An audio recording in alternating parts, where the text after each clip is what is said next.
Hari ni aku nak share dengan korang semua serba sedikit pasal Mother of Ultra ataupun nama sebenar dia Ultra Woman Mary. So, siapa sebenarnya Ultra Woman Mary ni? Mary ni adalah komander dalam sebuah pasukan perubatan yang bernama Silver Cross 8, iaitu sebuah unit perubatan khas untuk pasukan Intergalactic Defense Force. Dia ni juga merupakan isteri kepada Father of Ultra ataupun Ultraman Ken, dan sejak berkahwin dengan Ken, dia pun mendapat gelaran Mother of Ultra. Dan untuk pengetahuan korang juga, Mary ni sebenarnya adalah mak kepada Ultraman Taro. Sejarah paling awal tentang Ultra Woman Mary ini dapat diketahui bila mana dia mengetahui sebuah pasukan perubatan ketika penduduk Tanah Cahaya berperang dengan Alien Emperor. Lepas tu, masa Ultraman Ken dan Ultraman Belial sedang bertempur dengan Alien Emperor, Ultra Woman Mary telah datang untuk memberikan bantuan kerana Ken dan Belial menghadapi kesukaran untuk mengalahkan Alien Emperor.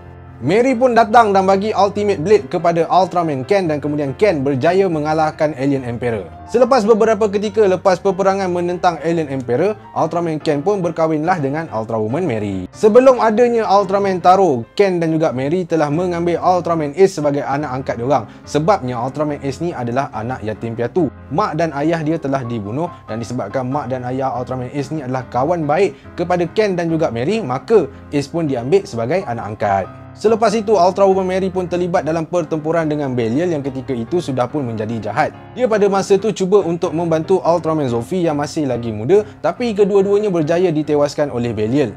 Ultraman Ken yang datang untuk membantu pun turut dikalahkan oleh Belial, sehinggalah munculnya Ultraman King dan berjaya menangkap Belial dan mengurungnya dalam penjara angkasa.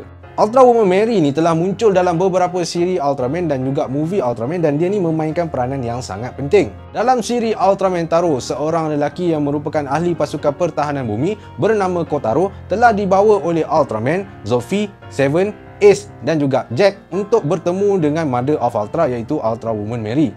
Kotaro telah dibawa ke Tanah Cahaya dan di sana dia telah dihidupkan semula oleh Ultra Woman Mary, dan kemudian Ultra Woman Mary menggabungkan anaknya iaitu Ultraman Taro dengan Kotaro. Tujuannya ialah supaya Ultraman Taro dapat membantu Kotaro untuk melindungi bumi. Dalam siri ini juga, Mary telah beberapa kali membantu Ultraman Taro. Antaranya ialah semasa dia membantu Ultraman Taro mengalahkan seekor raksasa bernama Life King. Dalam siri Ultraman Mebius, selepas Ultraman Hikari mati sebagai Hunter Knight Tsurugi, Mother of Ultra iaitu Ultra Woman Mary telah membantu menghidupkan semula Ultraman Hikari. Dalam movie Mega Monster Battle Ultra Galaxy Legend The Movie, Mary bersama-sama dengan para Ultra yang lain cuba untuk melindungi Plasma Spark. Ini kerana Ultraman Belial telah berjaya melepaskan diri dari penjara angkasa hasil bantuan seekor alien bernama Zarab. Belial pun datang ke Tanah Cahaya dan berjaya menewaskan semua Ultraman yang ada di situ. Mary kemudiannya bertempur dengan Belial di menara di mana terletaknya Plasma Spark. Sebelum tu, Ultraman Ken dan Ultraman Taro cuba untuk menewaskan Belial tapi tak berjaya. Jadi Ultra Woman Mary ni pun cubalah untuk bagi bantuan, tapi dia pun berjaya dikalahkan dengan mudah oleh Ultraman Belial.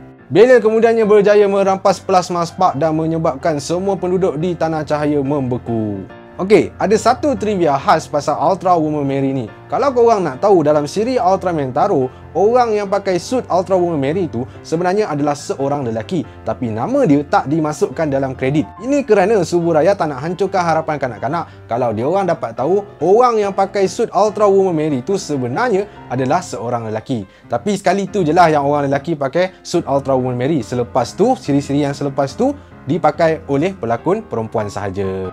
Lagi satu. Kalau korang nak tahu, Ultra Woman Mary ni sebenarnya adalah nenek kepada Ultraman Taiga. Sebab Ultraman Taiga ni anak kepada Ultraman Taro. Yelah, Ultra Woman Mary ni pun memang layak jadi nenek pun sebenarnya. Sebab dia ni dah berusia lebih 140,000 tahun.